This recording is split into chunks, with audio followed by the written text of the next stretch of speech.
Hai, minasang konbanwa. Ketemu lagi kan sama saya di video kali ini. Masih sama. Hari ini adalah hari kelima puasa di Jepang. Dan video ini nantinya bakal jadi video tentang sharing-sharing aja ya. Makanya kalau nonton video ini ya di komen lah videonya biar nanti kedepannya itu ada konten-konten gitulah yang ala-ala kayak apa Q&A gitu kan, tanya-tanya gitu seputar tentang Jepang kayak tentang apa kayak gitu. Udah langsung aja dimulai ya, gak usah apa-apalah, pokok kita sharing aja, ngobrol-ngobrol sambil kebetulan saya kan pulang kerja ya, baru pulang kerja ya. Saya langsung nyiapin makanan buat buka puasa. Hari ini hari Selasa ya, menasang hari Selasa tanggal 4 puasa kelima. Yuk kita sambil buka puasa sambil ngobrol bareng, oke? Jadi hari ini saya bikin ini menasang bikin tempe ya. Tempe saya kasih kecap tuh, nasi, terus saya juga bikin ini nih, goreng ikan. Ini ada 3 ini, ikan merah, red fish apa itu namanya. Masya Allah, gini aja udah enak banget ya kan, jauh dari keluarga, di perantauan, buka puasa sendiri.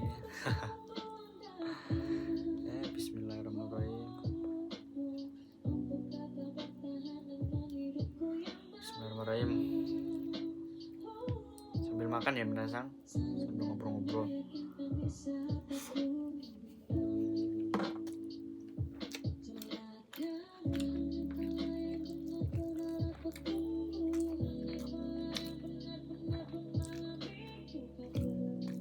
Akhir-akhir ini tuh nggak ada lembur ya, soalnya nggak terlalu sogi ya,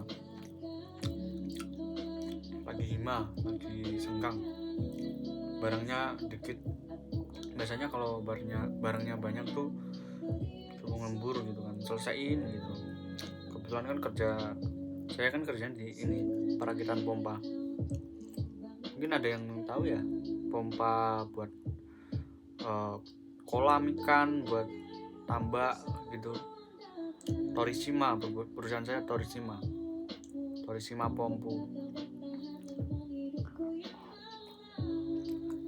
Ada di Indonesia cabangnya, IGI namanya, Torishima Jakarta tuh, Torishima Jakarta Indonesia. Jadi ngejual pompa air ya menasang. Terkenalnya kan kalau di Indonesia kan pompa tuh ya, yang pompa Jepang tuh apa, Sanyo ya, padahal enggak, banyak pompa-pompa Jepang yang bagus tuh banyak.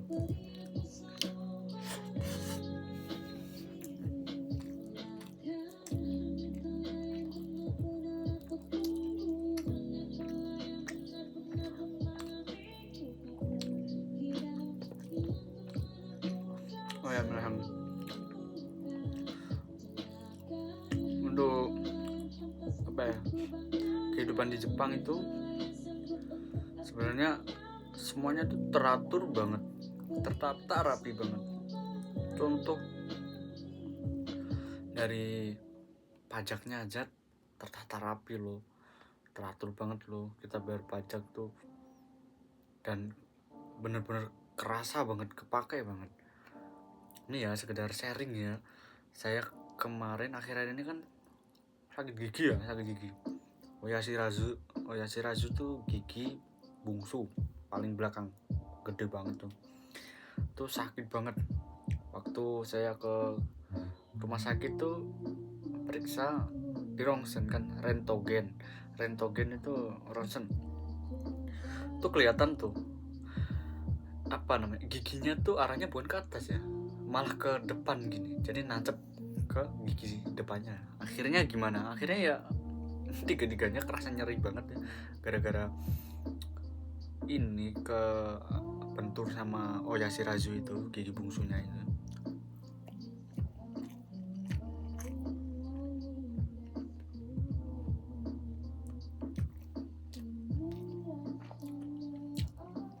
Itu saya selama seminggu ya perawatan dulu, jadi nggak dicabut, perawatan dulu, bisa nggak dibenerin tanpa dicabut, analisa dulu, dimasukin obat juga, kayak warnanya kuning tuh, dimasukin ke sela-sela gigi gitu. Terus setelah seminggu, karena udah hilang ya, itaminya udah hilang. Itami tuh nyeri, itami ga mau nakunata karena nyerinya udah habis tuh. Sensei baru berani mutusin buat operasi pengambilan gigi bungsu. Jadi harus nunggu itaminya hilang, nyerinya hilang. Itu waktu itu nggak bisa loh di rumah sakit sini operasinya. Saya harus ke rumah sakit gede, rumah sakit Uresino. Rumah saya kan Takeo ya, tempat apartemen saya kan Takeo. Suruh ke Uresino dulu, ke Bio Bencana, di Yoyakuin sama siapa? Sensei itu. Sensei itu maksudnya dokter ya, kalau manggilnya sensei gitu, tapi dokter.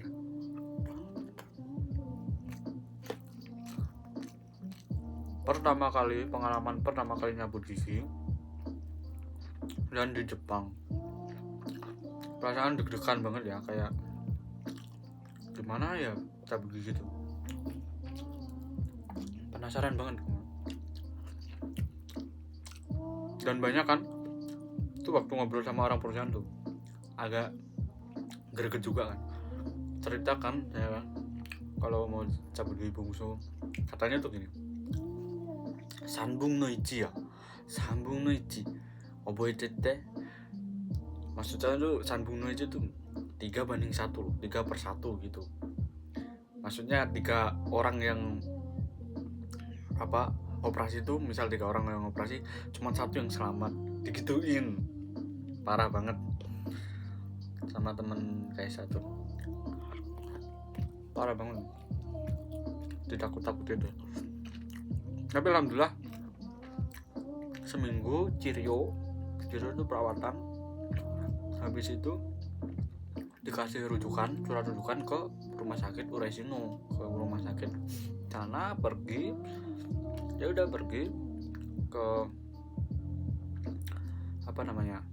ke ruangan Uketsuke, ke ruang resepsionis tuh, udah ngasihin shokaiso tuh lembaran kayak surat rujukan gitu ya, dari rumah sakit yang habis perawatan tuh. Udah nunggu sebentar langsung bukan langsung dicabut dulu, direntogen lagi, ronsen, habis rentogen langsung dicabut. Beneran pelayanan di Jepang tuh memang luar biasa, keren sekali. Kalau menurut saya tuh the best lah pelayanan di sini. Dia nggak memandang pribumi, orang Jepang asli maupun gaikokujin itu orang asing, dia nggak beda-bedain, sama rata semuanya. Nah dari situ loh pelayanan kayak gitu. Dan saya waktu itu bayar cabut gigi itu cuman 8.000 yen pas. Haseng eng codo 8.000 yen pas.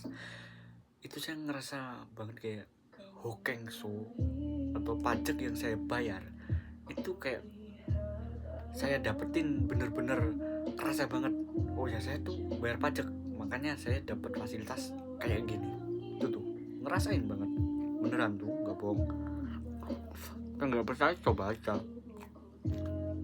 ke Jepang kerja di sini atau magang di sini atau ryugakuse, mahasiswa di sini.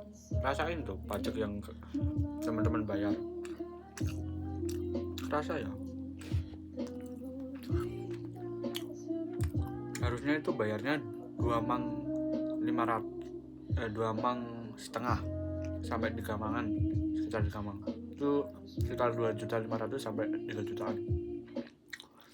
Cuman kemarin saya pakai Hokengso ya, jadinya bayarnya 30% saja, yang 70% di cover sama Hokengso atau asuransi. Luar biasa, Masya Allah ya.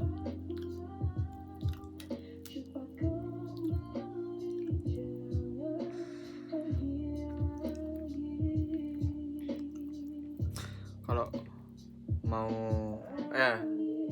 ini ya, untuk kotoba atau kosakata tentang gigi, misal lagi sakit gigi nih, ke klinik gigi, kadang kan kita bingung ya mau ngomong apa sih gitu kan. Ya sekedar sharing aja, kemarin saya ke klinik gigi, ke rumah sakit, ke poli gigi ya, dan cuman bilang sumimasen, maaf, haga itai des. Ha itu gigi, itai itu sakit, haga itai des, maaf, haga itai des. Itu udah paham, dokternya orang Jepang tuh udah paham. Oh, giginya sakit, terus suruh ngisi lembar pendaftaran, karena saya kan pertama juga di situ, perawatan di situ baru pertama kali ngisi itu, kayak alerginya apa, alergi obat apa, pakainya obat generik apa enggak, terus apa namanya, perokok enggak, alkohol enggak, kayak gitu. Enak banget, tinggal bilang sumimasen haga itai des. Kalau gusinya yang sakit itu haguki ga itai des gitu. Biasanya kalau haguki itu bukan itai, haguki itu hareru tuh bengkak, haguki ga hareru des gitu. Kalau gigi, kalau haguki itu gusi. Kalau gigi bungsu itu oya shirazu.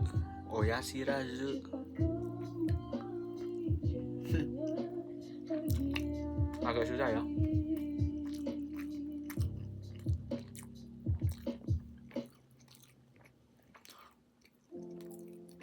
Tapi kadang tuh kalau kita keadaan kepepet, keadaan kayak udah bener-bener harus ngelakuin, kalau nggak dilakuin ya kita sendiri yang rugi, kita sendiri yang kesusahan. Itu posisi kayak gitu tuh kadang yang nggak kita ketahui tuh kadang bisa keluar sendiri dengan sendirinya gitu, bisa sendiri gitu. Saya waktu di rumah sakit tuh bingung, baru pertama kali ke rumah sakit yang gede kan, ini gimana, ini kemana dulu, ini ngurus suratnya gimana, nanti ke ruangan yang mana. Rumah sakit ini kan luas banget kan, lantai berapa, 8 sama lantai bawah kan, ada bawah tanah tuh. Bingung awalnya, tapi ya udahlah, karena sakit juga kan, udah berangkat, yang penting yakin gitu kan, jangan sampai takut buat tanya sama orang. Kalau kita takut ya mau gimana, diem aja. Emang ada orang yang peduli? Kan nggak ada.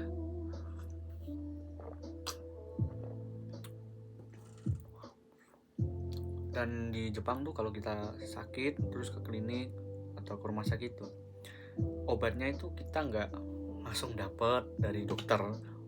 Oh ya kamu sakit ini obatnya. Enggak, kita harus ke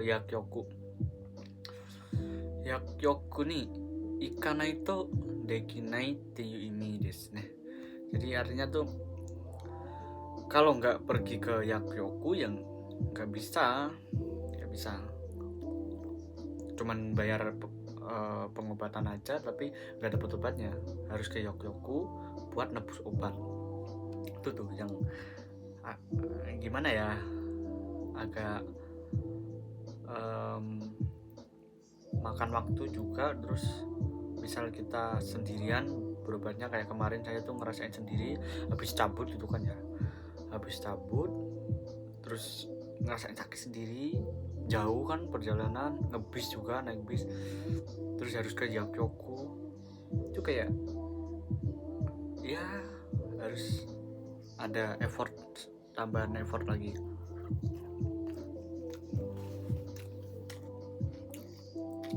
Yakyoku tuh apa ya, farmasi yang jualan obat itu loh. Kita harus nebus ke situ, nanti dibawain surat dari rumah sakit, dikasihin ke Yakyoku.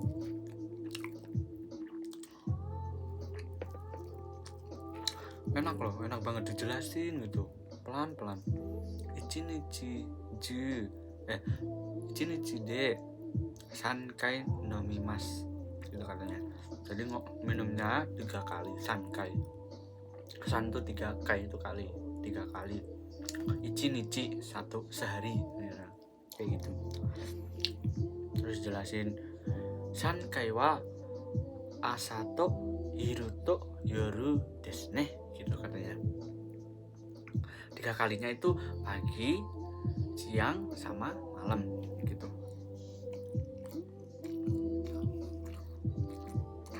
Kalau waktu ini ya minasang, pembayaran di rumah sakit itu pakainya, kita waktu masuk ke rumah sakit ke tempat resepsionis itu kita langsung diurusin kayak kartu rumah sakit.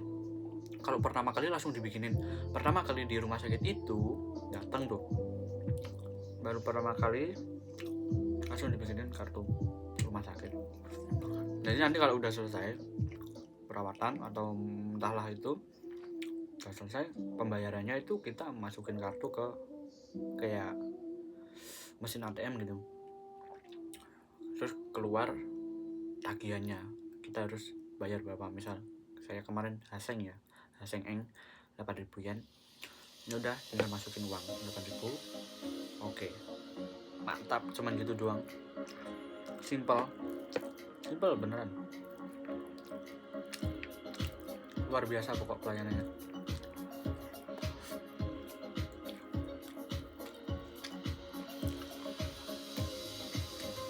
Dan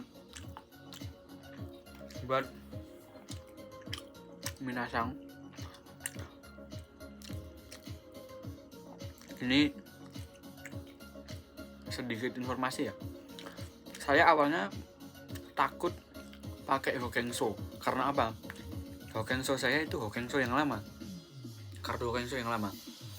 Nah, katanya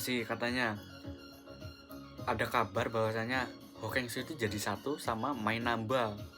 Nah, kebetulan main nambah saya itu belum Mada Hako Saretenai, belum diterbitin. Bingung kan? Nah, ini kalau nggak pakai Hokensho, kan pakai Hokensho nggak bisa karena udah jadi satu sama main nambah. Sedangkan main nambah saya belum diterbitkan. Nah, sedangkan kalau nggak pakai Hokensho, biayanya itu sampai 5 jutaan. Ya lumayan lah, bukan lumayan, ya mahal gitu kalau menurut saya. Bingung, akhirnya tak tanyain sama pihak rumah sakit kan, bisa nggak pakai Hokensho yang lama? Hah? Mochiron dekimasu yo, katanya. Pasti bisa.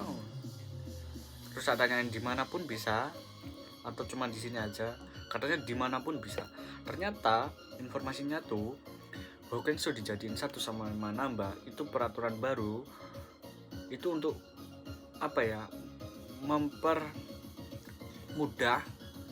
untuk menjadi satu jalur gitu. Jadi kayak ini Hokensho, nanti ada kartu apa kartu kredit apa lagi, itu jadi satu ke main nambah, jadi satu biar simple gitu, pembayaran apapun itu di main nambah bisa kayak gitu.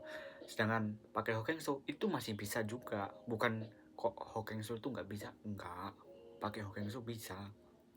Tuh lumayan loh, 70% loh, kita bayar pajak terus tiap bulan ya kan, gaji kita dipotong buat Hokensho. Sedangkan kita kalau nggak pakai Hokensho gimana ya, sayang banget.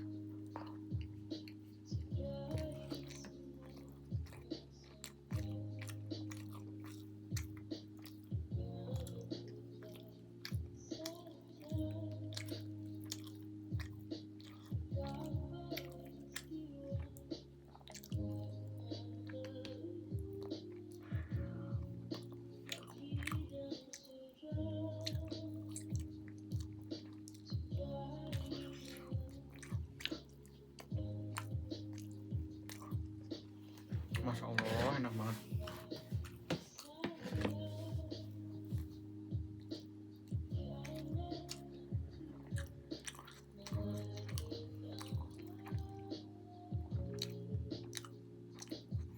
Oh ya, minasang.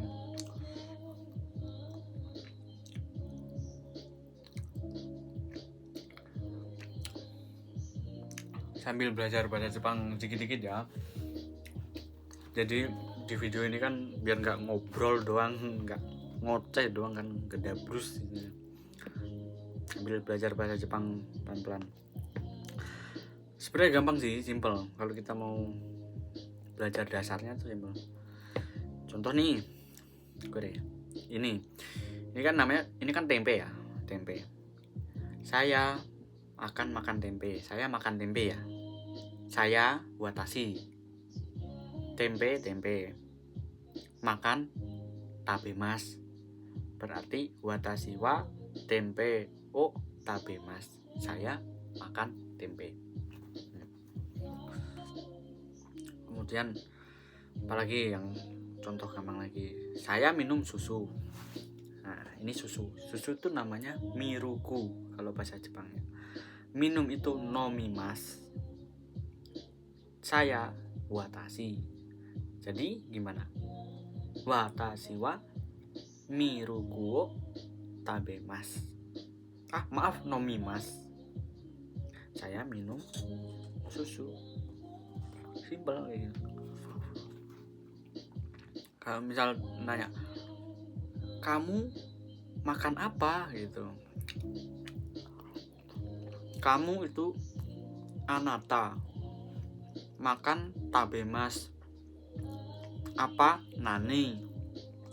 Digabungin anata wa nani wo tabemas, karena kalimat tanda tanyanya itu kalau bahasa Jepang penggantinya itu ka. Jadi anata wa nani wo tabemas ka. Kai misalnya takut. Tanya, pertanyaan. Setiap kalimat tanya, akhiran kalimat pasti dikasih ka. Anata wa nani wo tabemas ka. Kalau kamu makan apa? Kalau kamu makan nasi, anata wa gohang o tabemas. Tapi kalau kamu apakah makan nasi, anata wa gohang o tabemas ka. Simple, enak lah. Kayak gitu ya misal.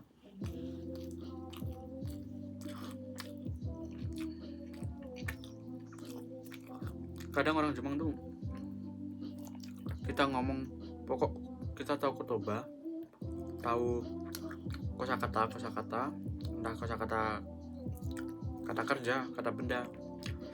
Tuh orang Jepang tuh kadang udah paham. Misal kayak gini, ada kecelakaan nih. Nah, ada kecelakaan. Terus kita telepon polisi itu. Nelpon ambulan lah ya. Kyukyusa tuh ambulan. Nelpon, mas jiko des, no. Kecelakaan. Jiko des. Terus futari kegashimashita. Futari ini 2 orang, kegashimashita telah terluka gitu kan. Itu udah paham.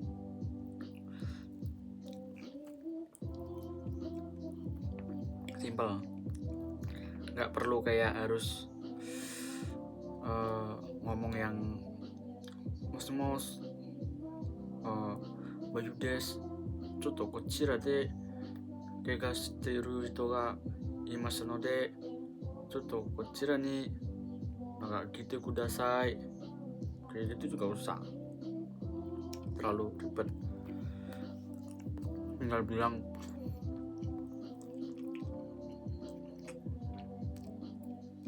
bilang jiko des, futari de kegashimashita. Itu udah paham. Terus sebutin alamatnya, Jusowa, no. Takeyoshi, Wakakicho, Owaza, Kawago, Asahi Machi, misal kayak gitu. Jushowa, alamatnya Kota Takeo, Jalan Asahi gitu. Kayak gitu misal. Udah paham.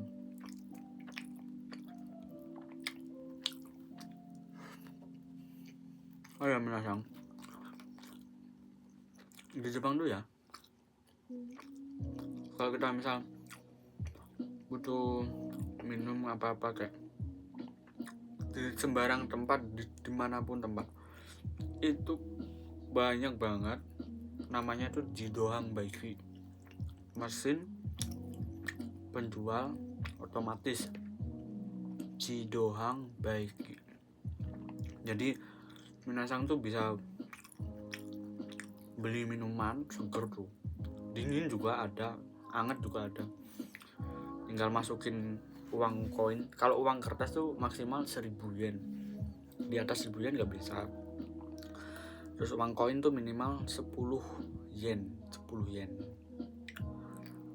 Harganya biasanya sekitar 150-an yen kalau minuman SS kayak gitu. Misal hotel nih, atau mungkin jalan kaki jauh banget, capek pengen minum, tinggal tengok kanan kiri sekitar tuh pasti ada, deket-deket itu pasti ada. Praktis banget, cuman mahal ya. Harga Jidohang Baiki itu 1,5 dari harga di supermarket, di toko-toko. Misal nih, taruhlah Pocari Sweat, kita beli di Supa, di Swalayan itu namanya Supa ya, supermarket. Itu harganya cuman 130 yen.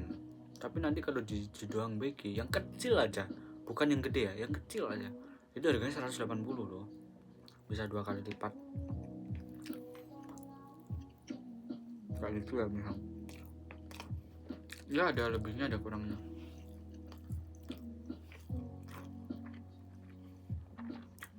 Terus nih, kalau lagi kepepet banget, pengen ngeprint, pengen fotokopi dan lain-lain yang berkaitan dengan kertas-kertas gitu kan ya, cetak mencetak, gak usah khawatir.